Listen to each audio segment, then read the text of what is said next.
Thank you so much for being here today. My name is Laurie-Marie Pisciotta, and I'm the Executive Director of the Mental Health Association of Rhode Island. It's really wonderful to see so many people here today. Your presence signifies how important our mental health is, and it tells our leaders that it should be important to them too.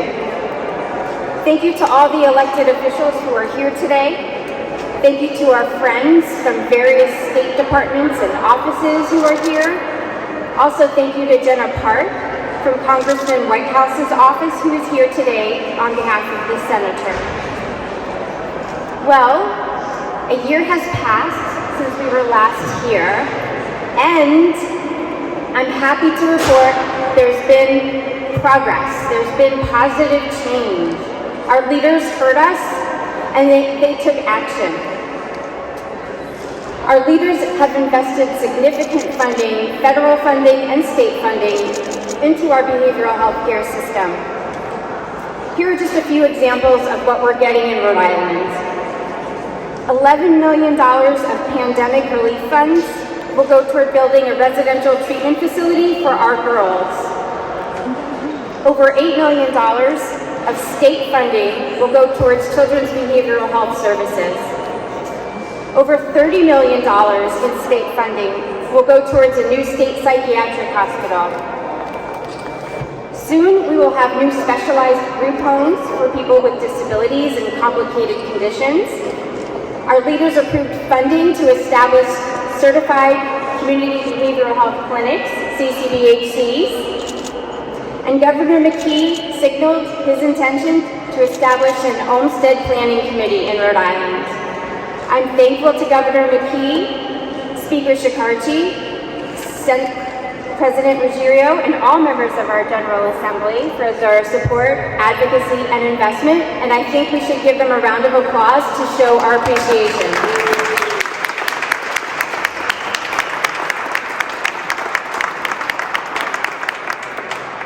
These are wonderful accomplishments, and they will surely make a difference in our system and in people's lives. We've made important gains, but there's still so much to do in Rhode Island. We can't pretend this is a new phenomenon. We have waitlists for every level of care, and waitlists existed well before the pandemic. I'll share my own story as an example, just to make this real for everyone. I've lived with clinical depression for most of my life, starting in childhood. In 2016, I struggled for 18 long months with the most painful episode of depression I've ever experienced in my life. I cried every day. I cried in the shower. I cried in the park. I cried in the car on the way to work. I cried while I was at work in the bathroom. I cried on the subway in Boston. I cried on a first date, and there was no second date. This depression was the perfect storm of chemical, hormonal, and situational factors in my life. And at that time, I could not find an antidepressant to work for more than 6 weeks without horrible side effects. I was in agony. I attempted to take my own life on my 40th birthday, but thanks to my loving friends and appropriate services, I stabilized and I slowly inched my way back toward health. By the way, being suicidal made me eligible for transcranial magnetic stimulation on my brain, and I wasn't eligible with that with my insurance company before that attempt. So since that time, I've been in remission. However, in 2018, I felt myself slipping again. I was sliding downward, and I reached out for help. And I called 2 therapists who had the experience, the expertise, and the treatment approaches that I needed. Both of them were in my insurance network. Both of them had wait lists. I can tell you that it is demoralizing to need help, to reach out for help, and then to be told that you have to wait for help. It's also dangerous. Wait lists are caused by staffing shortages, and staffing shortages are caused by poor Medicaid and commercial insurance reimbursement rates. And the chronic underinvestment of our behavioral health care system as a whole. Because of this, many providers no longer participate in Medicaid and insurance networks. Some have stopped practicing in Rhode Island and practice now in Massachusetts and Connecticut, where the rates are higher. Others are on the verge of going out of business because it costs more to deliver services than they can recover in reimbursement rates. I respectfully implore our leaders, please raise reimbursement rates. Please.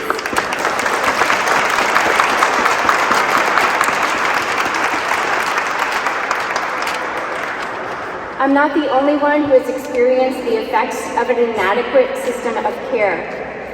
People have spent hours in the emergency department for a behavioral health crisis only to be sent home because there were no beds available. Hospitalized children and adults who are ready to be discharged from a hospital are delayed and stuck in that hospital because of a lack of available outpatient services for a safe discharge. What do we need to do? We need to raise the rates.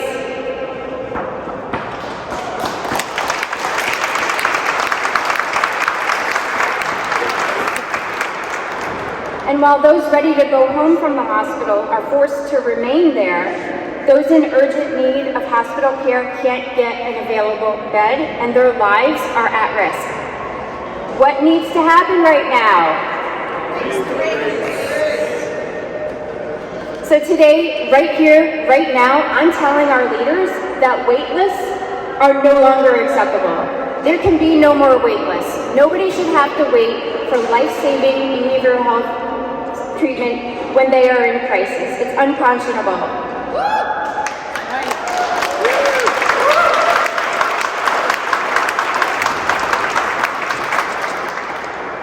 Please raise the rates. It really doesn't matter what providers in Massachusetts and Connecticut earn in their reimbursement rates, and I know that's always a hot issue in Rhode Island. What do our sister states do?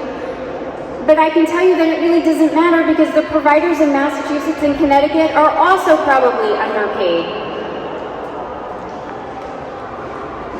All of us expect an annual salary increase or a cost of living increase, and most of us get that, and I don't think behavioral health providers should not be able to experience that. They have to keep up with the cost of living as well. Certified community behavioral health clinics are a good start to rebuilding and strengthening the system. Thank you for funding CCBHCs. Please continue to fund CCBHCs. However, CCBHCs are not a panacea for our broken continuum of care. CCBHCs will not improve the financial health of providers in private practice, and they will not relieve wait lists for people like me who see providers in private practice. We have a whole continuum of care to tend to, and no one part of our continuum of care is more important than the others. We need to ensure all parts of the continuum for every Rhode Islander when they need it. Doing nothing is not free. We simply pay the price later. When consumers overutilize emergency departments, hospitals, residential treatment centers, because they could not access treatment at the outpatient level. We must also think of our most vulnerable Rhode Islanders, those with serious, persistent mental illness, which impairs their ability to carry out activities of daily living and requires long-term treatment. About 7% of Rhode Islanders live with serious persistent mental illness, but about 15 to 20% of inmates in prison live with serious persistent mental illness, and this is unconscionable. And why does this happen? It's because Rhode Island, like many other states in our country, have neglected to invest in enough supportive housing for people with disabilities. And left to fend for themselves, they often become homeless and then arrested for crimes related to homelessness. We're calling on our leaders to invest more in supportive housing for people with serious persistent mental illness. We're calling on our leaders to sustain the 988 behavioral health crisis line. Just like 911, 988 saves lives, and we need to have sustainable funding so that it's there for when Rhode Islanders need it. We are long overdue for an Olmstead plan, so let's establish that planning committee so we can get going on that work. And while we've accomplished a lot in 2022, we must keep the momentum going. We must build on those successes. We must consistently fund our behavioral health care system, year after year, just like we fund housing and education. We all know someone. 1 out of 5 Rhode Islanders live with a diagnosable mental health condition or substance use disorder. So maybe today it's me who needs help, but tomorrow it could be you. It could be your child. It could be your sibling. And we have to take care of one another. Thank you.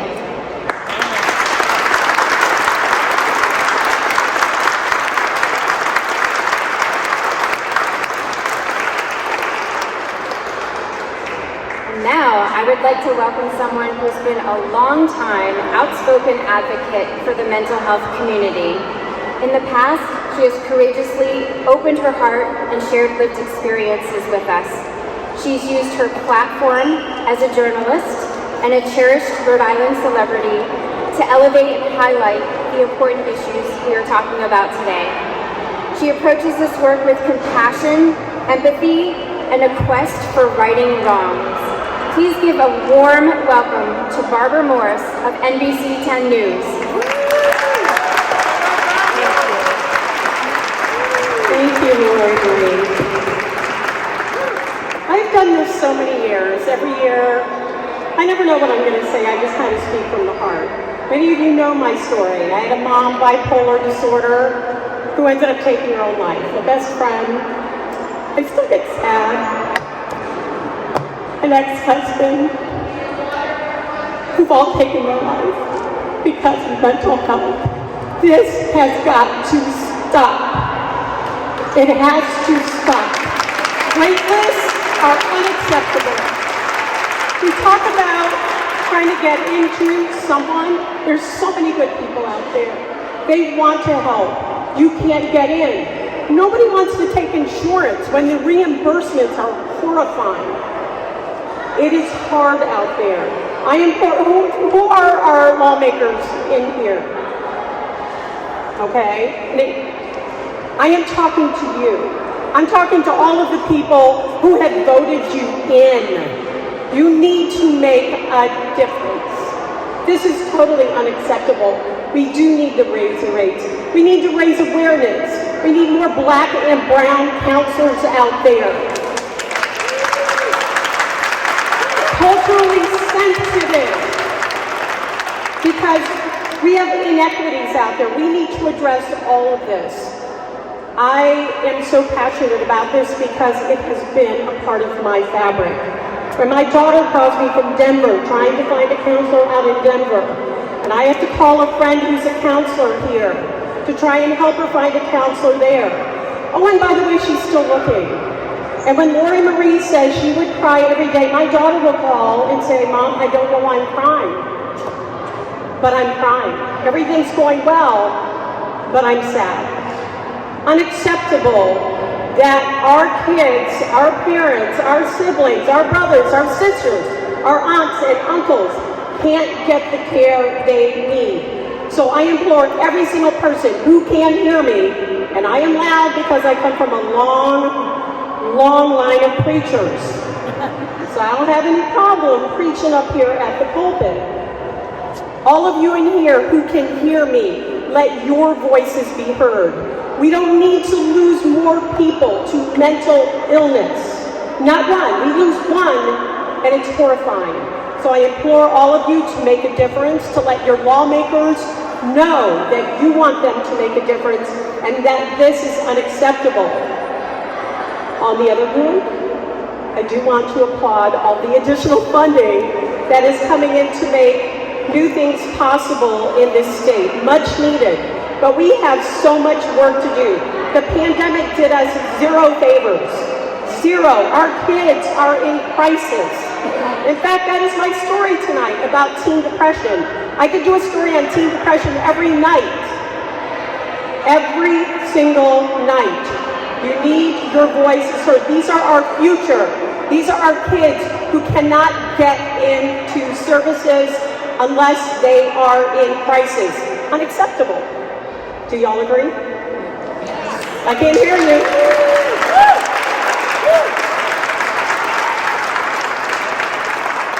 So basically, that's all I have to say. Hopefully I got your attention. Hopefully it is a call to action to everyone in here. Yes, news reporters have issues. We have families with issues. And we should be sharing our stories, every single one of us. I applaud Laurie-Marie for sharing her very personal story. And I hope that all of you, she says 1 out of 5 has a diagnosable mental illness. 5 out of 5 know someone who has a diagnosable mental illness. Am I right?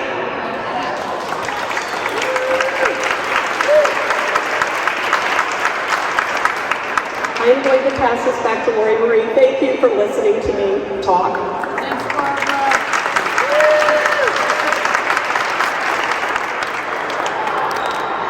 Thank you so much, Barbara. Thank you for your empathy and your passion and your advocacy. And now I'd like to welcome Director of the Department of Behavioral Health, Developmental Disabilities and Hospitals, Richard Shiras.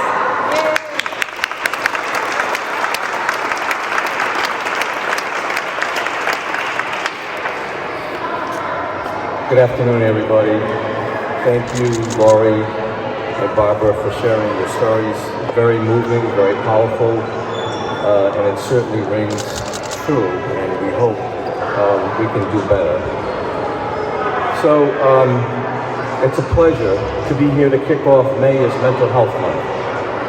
As we recognize the importance of Mental Health Month, I would like to start by congratulating those receiving awards today.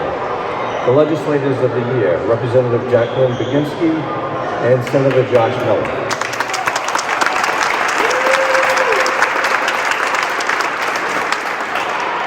As well as our mental health hero of the year, Meg Clinton.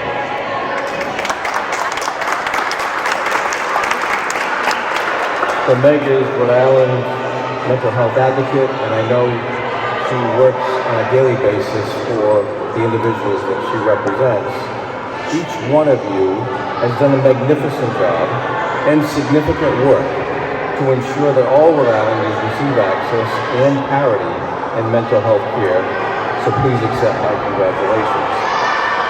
The goal of Mental Health Month is to bring attention to the importance of mental health care and change the negative image often associated with mental health conditions.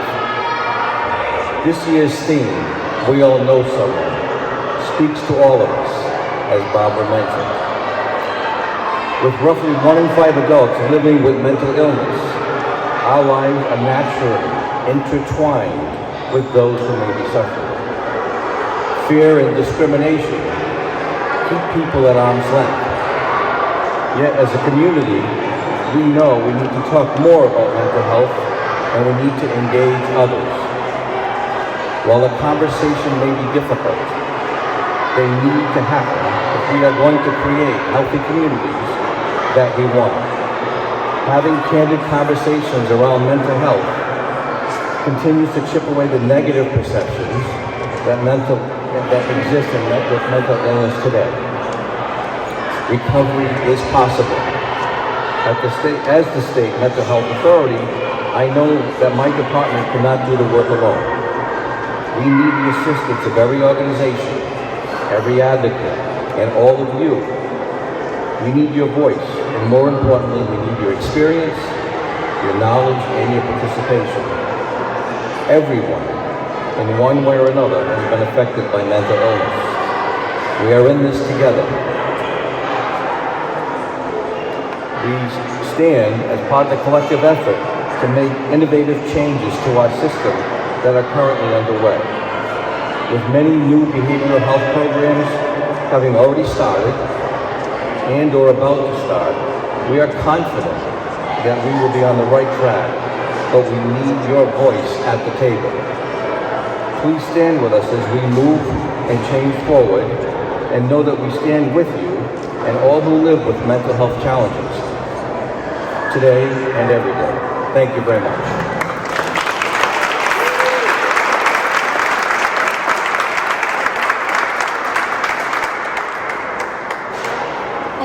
Thank you so much, Director. Please welcome Jeremiah Rainville of NAMI, Rhode Island.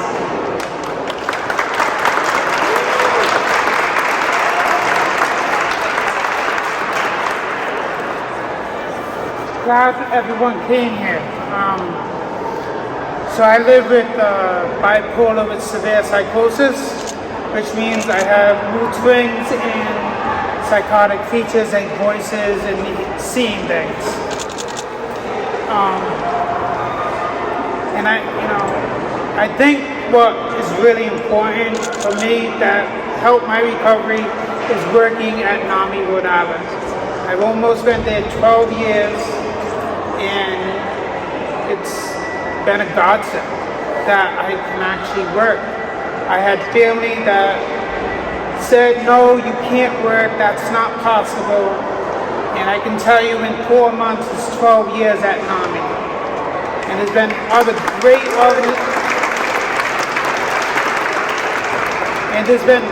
organizations throughout my life that has helped. I feel it's unfortunate that people aren't getting the care they need, and that has to stop. I had to change doctors because of insurance issues, and that doctor was a good doctor. But because I couldn't pay for those services, I had to leave. And no one should have to go through that. This morning, I was at Dunkin' Donuts after a workout at LA Fitness, and there was 2 homeless people sleeping in Dunkin' Donuts. These workers came, like whatever work they did, and were banging on the window for them to wake up. And then they came in and caused an issue. Homeless people have nowhere to go. They stay in shelters, but those shelters are dirty. People get things stolen, so that's why we see people at bus stops covered with whatever they have. And that's really frustrating. That has to change. Everyone deserves a home. Everyone deserves a community. Everyone deserves a job. And they can get that if we had more compassion. So, to the legislation, senators, we need your help. We can't let vulnerable people suffer. So, I don't know what to say besides that, but that's what I have to say.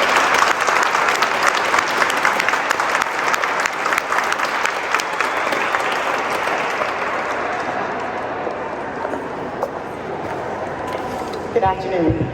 My name is Ernestine Jennings, and I'm here as a board member for the Mental Health Association of Rhode Island, and I'm here to present the award for Representative Baginski. Rhode Island's behavioral health community is lucky to have so many champions in our General Assembly. We are grateful to all of them for their support. Each year, we honor one representative, one senator for their advocacy.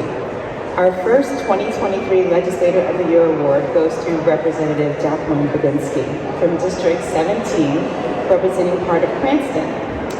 Representative Baginski was elected to the Rhode Island House of Representatives in November 2020. And in the short period of time, she has made an important contribution to Rhode Island's behavioral health care system.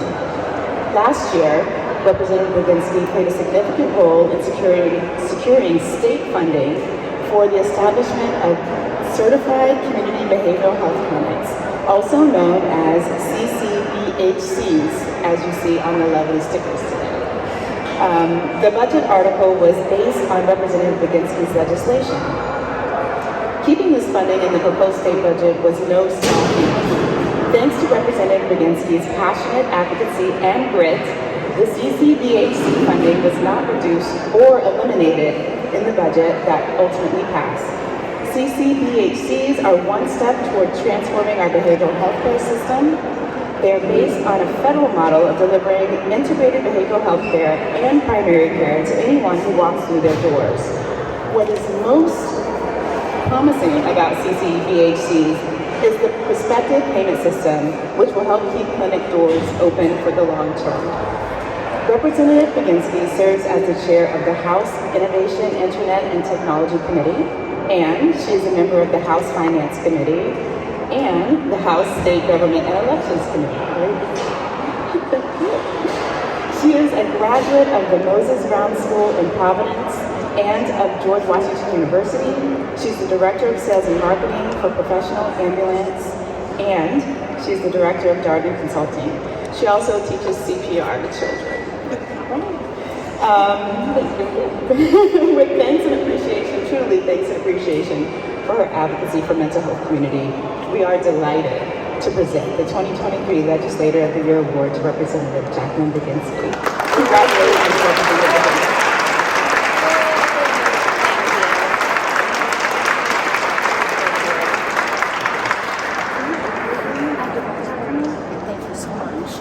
Who else here thinks Barbara Morse has a second career as an elected official? I think we tapped into something really great here today. Thank you so much for this recognition. I hardly feel like I can take the credit for this award. Anyone who's been up to this building more than once knows that success here is really a reflection of all the advocates who come up here and advocate so passionately for what they believe in. Legislators are just a tiny part of this effort. So really, this award belongs to all of you.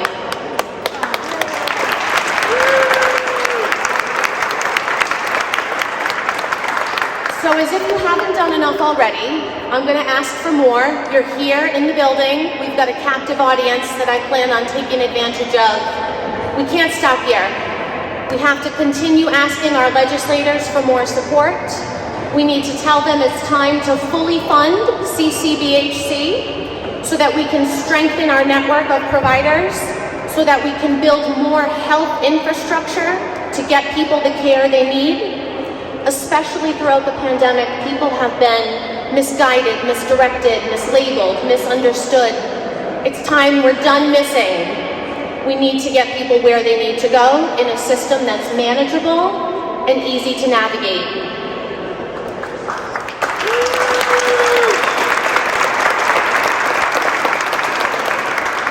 So in a few minutes, when this program concludes and you walk back up to the second floor and you start looking for legislators to interact with, what are we going to tell them to do? Raise the rates. Thank you very much for this recognition today. I sincerely appreciate it. Thank you.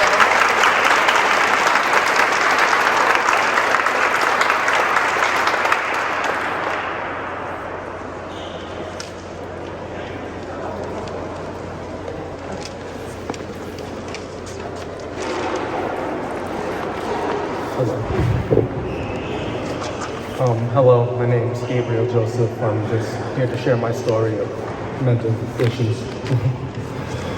I always was a quiet, studious kid, picked on for wearing glasses, teased and threatened to me. I was always teased on a daily basis because I was considered a nerd, geek, herb, take your pick. As a result, for the most part, I stayed to myself. And it was that way until I went to college. I was accepted into URI, but due to developing issues with anxiety and depression, I had a hard time focusing on my work and would experience anxiety when taking tests. Eventually, I failed the program and went to CCRI, where I got my degree in business administration, even though mental issues persisted. I attempted to go back to URI and pursue my MBA, but at the time I started experiencing flashbacks, depression, anxiety, mood swings, nightmares, and difficulty sleeping. It eventually became too hard to concentrate, so I dropped out of college altogether, believing I was incapable, and worked a number of jobs, but wasn't able to keep one. Following an outburst I had at work, I was told I needed a psych eval before returning. After taking the eval, I was diagnosed with paranoid schizophrenia. Being diagnosed with a mental illness was a real blow. I felt alone, helpless, I felt like my life had ended. I stayed at home and isolated. Eventually, my family, growing concerned, decided to make arrangements for me to see someone. I eventually was reluctant due to stigmas I believed about mental health, but after my first hospitalization, I realized I would have to do something. After bouncing from agency to agency, I eventually was referred to Thrive Behavioral Health, where over the years I have learned coping skills to help me with anxiety, paranoia, and depression. I was experiencing through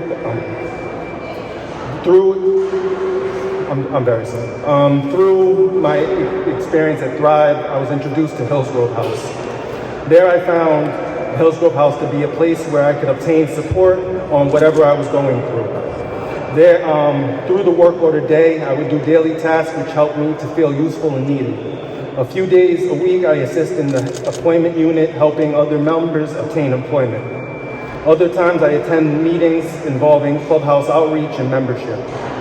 I provide input knowing that my opinion really matters and people care what I have to say.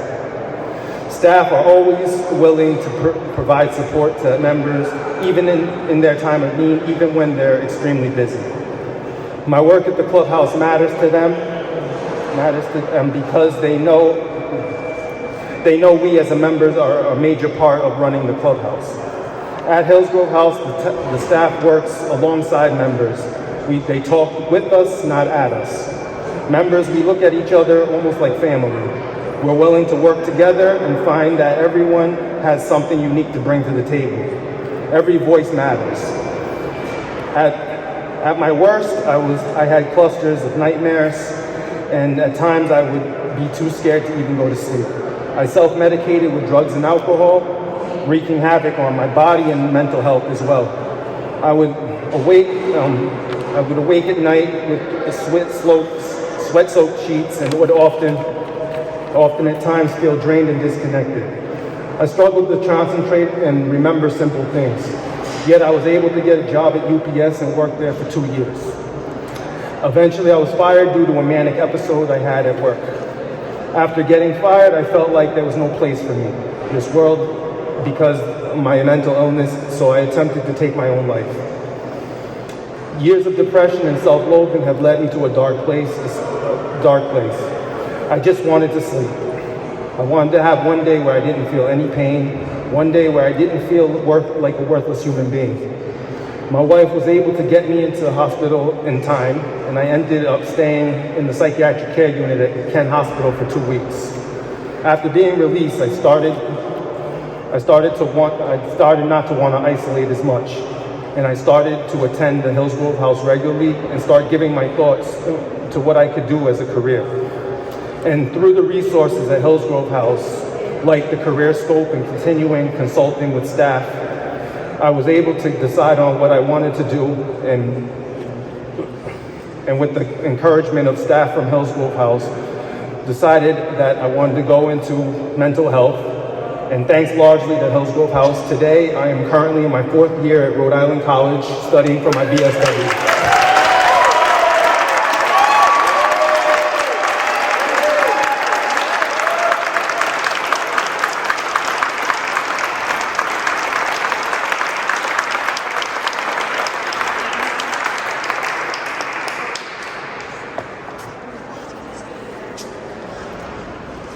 Good afternoon, everyone.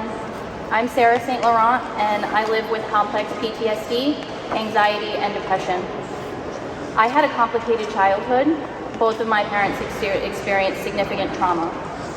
They never received treatment for it, and by the time I came into existence, they both struggled mightily with addiction. Mental health and feelings in general were not discussed in my family. The adults around me definitely displayed emotion. Unfortunately, they weren't healthy expressions of emotion.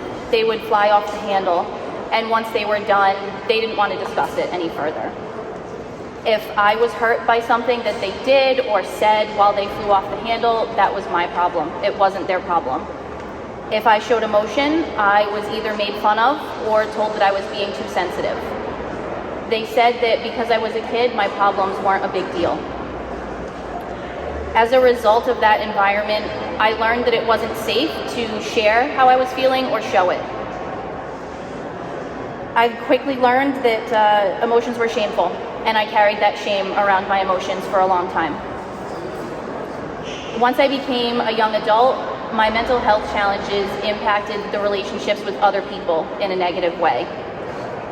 I really wanted deep, supportive relationships. I wanted to feel like I was a part of a group of people who loved each other, but I had never seen that.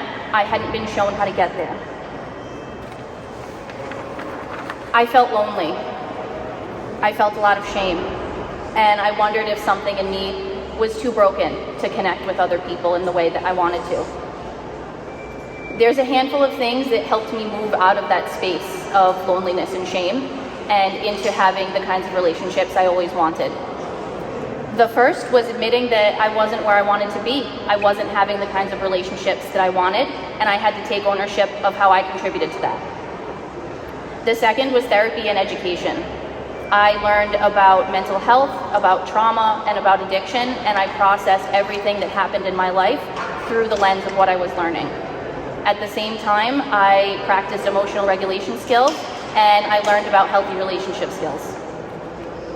The third was acknowledging that taking care of myself is essential to having healthy relationships with other people. I had to spend a lot of time figuring out what it meant to really care for myself and figure out how to fit that into my life. The final revelation that helped me was leaning on my loved ones for support, being open with them about the changes that I wanted to see in my life, and asking them to help me practice those relationship skills in a safe way. And they did. They encouraged me rather than shaming me, and that made all of the difference in the world. In closing, I want to encourage each of you to talk to your loved ones about mental health. Don't wait for something to be wrong. Don't wait for a crisis. Have those conversations now and set a path for them so that you have that path when something does go wrong. Thank you all for listening to my story.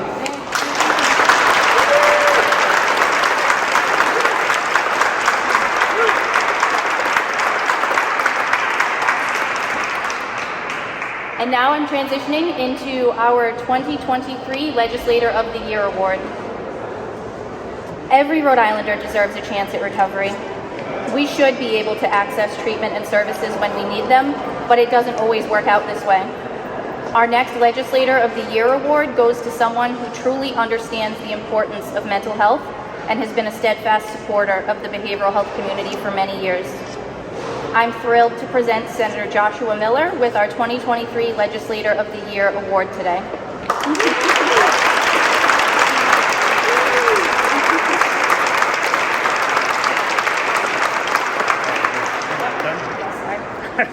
Thank you, Senator. Senator Miller represents District 28, which includes parts of Cranston and Providence. Senator Miller has been a longtime champion of forward-thinking policies to improve Rhode Islanders' health. He has spearheaded countless pieces of legislation to increase access to behavioral health treatment, make health insurance more affordable, and hold health insurers accountable to parity laws. Senator Miller sponsored a bill to establish a harm reduction pilot program in Rhode Island, which was signed into law. He introduced legislation that would allow the use of Medicaid funds to provide housing services to the chronically unhoused. Most recently, Senator Miller sponsored legislation that helped establish and fund certified community behavioral health clinics in Rhode Island, and for that we are particularly grateful.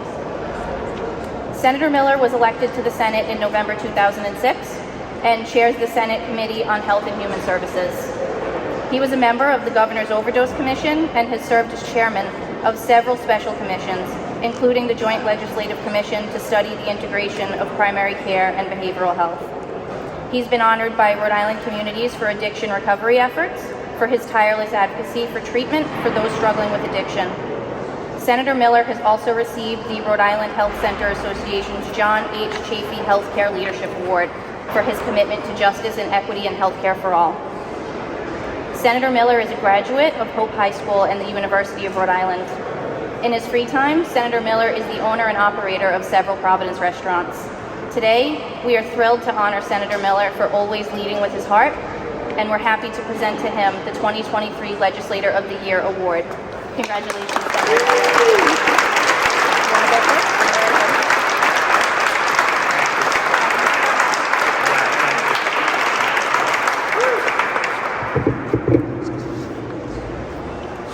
So, you know, I stand up here by myself, but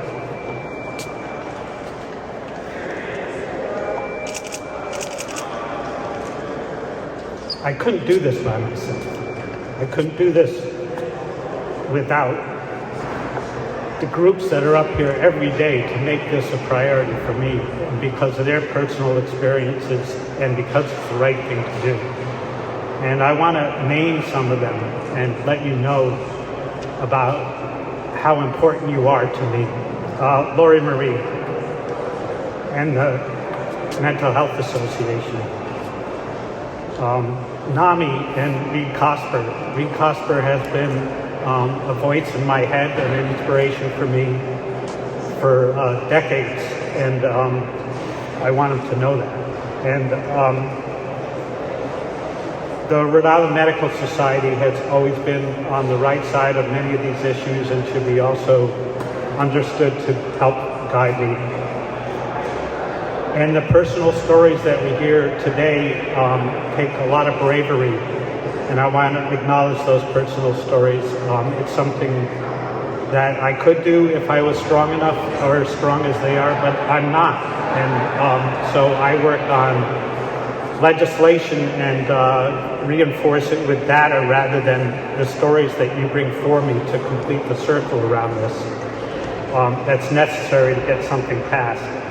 And I also couldn't do it without other senators and reps that understand these issues and work really hard to make progress every year.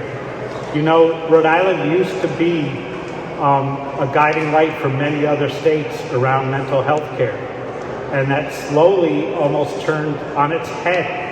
And we now have a team not only of legislators, but people who really understand and care. Some of them who have spoken and have been recognized, but working with Director Charest for the last couple of years has really given me hope that we now have administration that understands and cares about these issues. But I also want to talk as the chair of the Senate Health and Human Services Committee, how lucky I am to have staff who are with me on this. Kelly Oates is here, who's wearing bright blue on your behalf. And our whole committee is women, which I'm really proud of because sometimes they're more willing to share their emotion around an issue and work hard at it. And we have Senator Ujifuza here, Senator DeMario is here, who's a healthcare worker who allows this work to be a priority. Senator DePalma is now chair of finance, and he's a champion that I'm sure someday you'll recognize, who has worked for years to do exactly what these signs say and raise the rates. And that voice is finally being heard, and I think it's really important for you to know you have these allies. Senator Chikoyan, who you should all know is on our side on almost all of this, and is what I just designated last week the gentleman of the Senate. And we're going to make progress as quickly as next week in getting legislation passed. Next week, we are going to have up for passage in the Senate my bill 277, which was discussed, which will, with the cooperation for the first time since I've had this bill in 5 years, with the cooperation of the Medicaid office to actually help us write the waiver that will get passed to give rental assistance for those who are chronically homeless with a behavioral health condition. So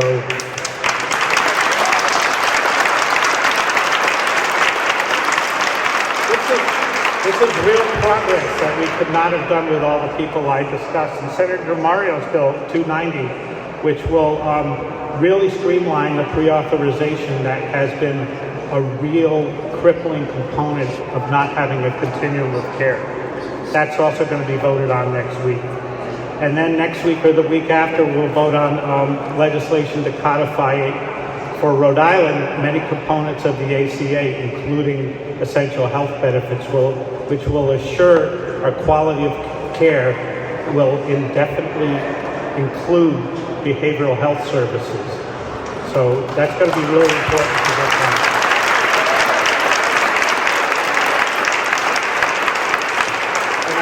acknowledge that Blue Cross Blue Shield of Rhode Island has almost assured that will go through to the House by giving us language that will really advance it beyond the Senate for the first time in several years on that legislation. So I want to thank you all for coming, and to thank all the awardees and all the people who helped make me be another voice for all of you. Thank you.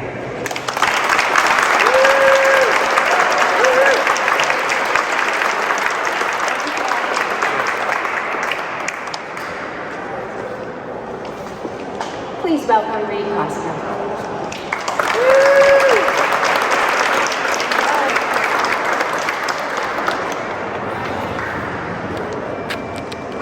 Well, I'm here to deliver the Hero of the Year Award, and I get to talk a little bit ahead of it. Some words about myself. In 1991, I was appointed mental health advocate for the state of Rhode Island. In 1991, I was appointed mental health advocate for the state of Rhode Island. And in that year, one of the first things I did was I went to a celebration of Rhode Island's mental health system, recognized nationally as a great foundation for community-based mental health for people with severe persistent mental illness. Also in that year, and the system we created in Rhode Island was a closed, unified healthcare system for people with major mental illness. If you lived in any community in Rhode Island, you needed one phone number to find psychiatrists, nursing, case management, housing, supervised housing, hospitalization, a group home, or supportive housing. That was all available in one complete package funded by the state government and by Medicaid. Also in 1991, it was the first year in a decade that the mental health budget was cut. That was the first year of 30 consecutive years of cutting the mental health budget. And over those 30 years, the mental health system that we could have cultivated and addressed emerging problems, that mental health system is in tatters. And I'm glad to tell you that Hillsborough House is a survivor of that good mental health system. And Rich LaClaire is here, who was one of the survivors of that time in our lives. Thanks for coming. I've emphasized the word public health mental health system because it's not the same as the mental health system. The public mental health system uses tax dollars to provide support to people with severe and persistent mental illness. That's a group of people, that's about 4% of our population. And in the years as the mental health system has decayed, those people have moved from services from Hillsborough House and mental health centers to our prison. And as a mental health advocate, the prison staff, not the leadership, the staff recognized that I was interested in prisoners with mental illness, and I was invited over, I think in hopes that I could help in ways that they could not. I was exposed to things that are barbaric. It is unbelievable that we have gone from institutionalizing people with severe mental illness in insane asylums, where at least you get care, to prisons, where you get corrections, you get punishment. I've seen people, there are deaths, there are suicides, there are reckless deaths. I know a story of an obnoxious, mentally ill man who was placed in prison with a predatory sex predator with AIDS. And they knew that they would give him AIDS. And he wound up on the streets with AIDS. I've seen prisoners, I saw a prisoner from the state of Maine who I'd have to call a raving lunatic. He just screamed in an isolation cell 24 hours a day. And he was here simply because the Maine prison system got exhausted by his 24-hour-a-day screaming, and we accepted him for a respite for the other prison. And And I was so shocked that these things were happening, and that I got angry. I got so angry I was no longer articulate about it. It damaged my effectiveness as an advocate. I couldn't imagine incremental change in the prison. It needs revolutionary change. The 15% of the prison population who qualify as people with severe persistent mental illness should be in a hospital, and it can be a secure hospital. And because I think, they've had their liberty taken away, and so they can be reintegrated slowly into a community with treatment. And I don't think that will happen in my lifetime, but it is a pity that we've gone from one kind of institutionalization to a little golden hour of effective treatment to where we are now, where the prisons are full. So I'm about to give the Hero of the Year award to my successor as mental health advocate. and I want to say, I told you all this because among the candidates for my job when I retired, there was only one who knew about the prison. That person had been a public defender for 20 years, and it was Meg Klingham. And I'm happy to tell you that she's not as angry as I was. And so she's frankly more effective toward reform than I was. And I'm so glad that I'm here I can give her this award today. Thank you.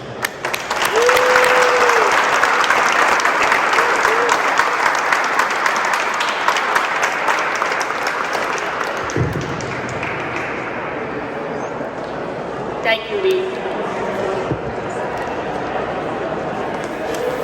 Thank you, Reed, and thank you to Laurie-Marie and to all of you who shared your stories today, because that's really what's most effective in getting the change that we need to the system. So thank you. I very much appreciate this recognition. It means a lot, particularly coming from my fellow advocates. We don't do this work in order to get praise or to get awards or recognition. We do it because it's vital work that we do, and it's so important what we do. But I do appreciate the recognition. It's nice once in a while. We talked about advocacy and effective advocacy. The way I see my position, which I've been very privileged to hold as the state's mental health advocate, we have advocacy with a capital A, which is what we do when we come here. We try to advocate for changes in the laws. We have advocacy with a small a, which is what I do on a day-to-day basis with representing individual clients who are living with severe persistent mental illness. And in that advocacy, I would also like to recognize the other members of my office who are here, without whom we couldn't function. We have Mariana Almeida, Jackie Burns, Maggie Chu, James Bagley. So I really appreciate them as well. In talking about advocacy with a small a, I'd like to echo some of what Reed so eloquently stated. We really have devolved into a system where so many people are incarcerated solely because of their mental illness, and that is really what, on a day-to-day basis, I'm most passionate about. And Reed said I'm not as angry as him. I am as angry as him. I try to temper it a little bit better. I try to work through collaboration with other state agencies and with the community to try to solve some of these problems. It's just important to note on a day-to-day basis, there are many people who are incarcerated who have severe mental illness on charges like trespassing, shoplifting, vandalism. And they're incarcerated because I think the system is frustrated, and the system says, well, at least they'll get help if they're incarcerated. And I'm here to tell you that's not completely accurate, and that is not the fault of the Department of Corrections whatsoever. It's the failure of our system of care. And that's why it's so important for all you guys, everybody, to be here to advocate and raise your voices and let everybody know what these issues are and that we need to change them.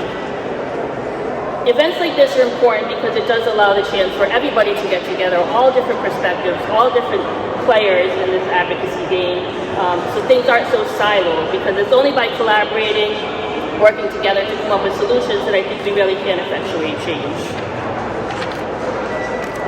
Now, that said, I'm really appreciative. There's a lot of legislation this session, that I think is very important towards changing this and really effectuating change.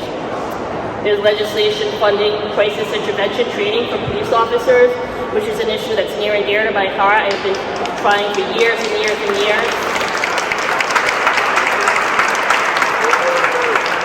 And you know, when I was first a public defender 30 years ago, that's when I really started to see the interplay between people with severe mental illness and incarceration and criminalization.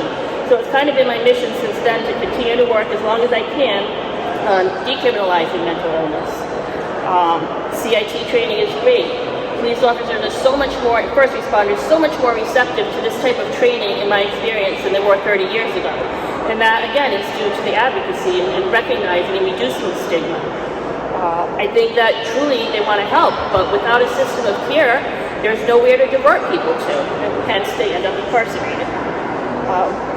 There's good legislation on discharge planning, thank you, Senator Miller, to require comprehensive discharge planning, because I can't tell you how many of those people that I visit at the prison were very recently released from a hospital to a homeless shelter, and then what do you think happens? There's very important legislation, and thank you, Laurie-Marie, for pushing constantly to develop an Olmstead plan in Rhode Island, which is way overdue and which will help to develop the system of care that we need to keep people in the least restrictive environments and to live their best lives and be a part of the community that we all deserve to be part of. And as I said, I think this is only possible when we all work together, so I really do appreciate this recognition and the work that everybody does, and thank you.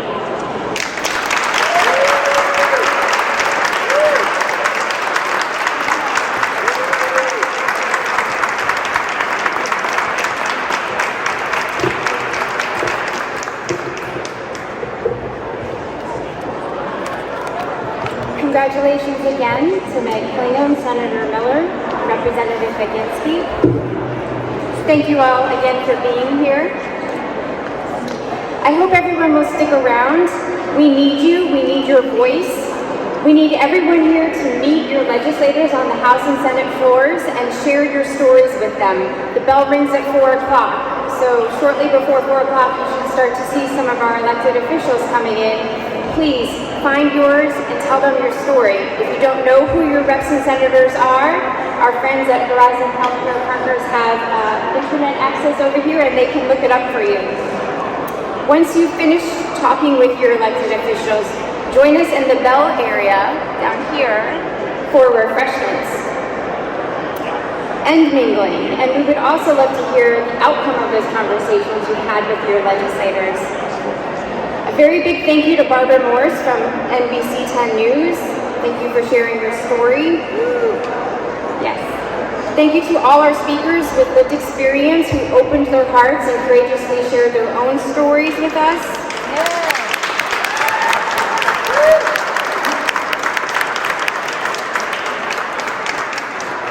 Each time we share our stories, we reduce stigma a little bit. We tell people that it's okay to have a mental health condition or a substance use disorder.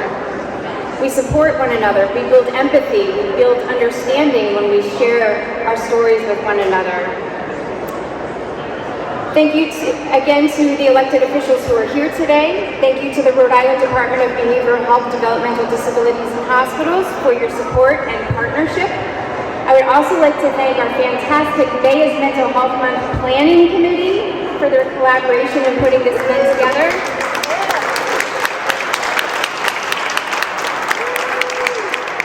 We could not do this without your passion. Thank you also to the Mental Health Association's indomitable staff, Karen Malcolm, Michelle Miller, and Terrence Charles. This event would not be possible without their hard work and dedication to the mental health community. Thank you to the Mental Health Association's Board of Directors. And finally, I want to express my gratitude to our sponsors. Thank you, thank you, thank you. Our diamond sponsor, again, is Rhode Island College. Thank you for educating our future social workers and mental health counselors. Platinum sponsors, Blue Cross and Blue Shield. Thank you for paying the highest rates to providers and supporting diversity, equity, and inclusion. The Mindfulness and Health Institute at Brown University. Collectively, gosh, we need you now more than ever. Care New England, you guys rock. Butler Hospital, we love you, you're saving lives. The Parent Support Network and Youth Movement Alliance, thank you for supporting our young Rhode Islanders and making a difference in their lives. Horizon Healthcare Partners, your passionate advocacy is inspirational. Thrive Behavioral Health, thank you also for your passionate advocacy. Community Care Alliance, you are a wonderful partner and we appreciate you so much. Tides Family Services, thank you for supporting Rhode Island's families. Kodak, thanks for your cutting-edge work in the community and for your partnership and advocacy. I'd also like to thank our silver sponsors, Coastal One Bank, Neighborhood Health Plan, Rhode Island News Today, South County Psychiatry, Substance Use Mental Health and Leadership Council, bronze sponsor, Dove Counseling, and supporters like No Other and the Interfaith Counseling Center of Rhode Island. Thank you all for joining us today. Please talk to your legislators and meet us down there for refreshments. Thank you so much.